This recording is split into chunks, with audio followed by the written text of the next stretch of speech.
my name is Confident, and in this video I'm going to show you how to filter data by writing JavaScript in Appsmith. We're going to be using the built-in filter array method in JavaScript to do this, so let's get started.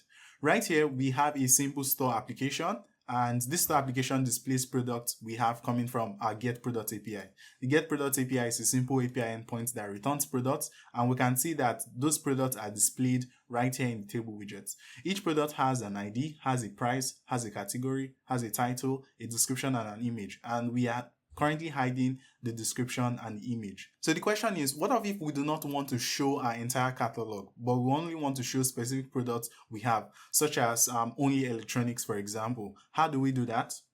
We can do that using the JavaScript filter method, and that is what this video is about. So right here, where we are binding the data coming from the getProduct API to the table, we can see that the data returned from that API is an array, and since it is an array, we can filter it. So we can do that by typing .filter, and then we want to pull an item from the array, and right here we want to write a condition we want to filter by.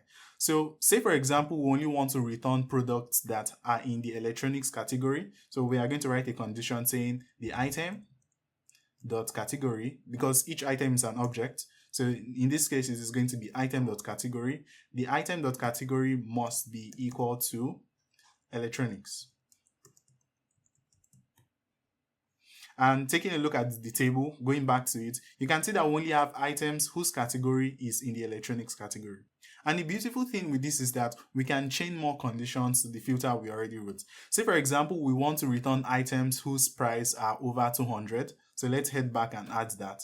I'm going to be adding that new condition by chaining it with the AND condition. So we can say items whose category are electronics and items are their price, which will be item.price, must be greater than 200. And going back to the table, you can see that condition has been applied. We are only seeing items whose category is in the electronics category and the price is greater than 200. So this is how you can filter data in Appsmith by writing JavaScript. I'm going to be leaving a link to the filter method reference in the video description just in case you want to learn more. Alright, that'll be all for now. Bye-bye.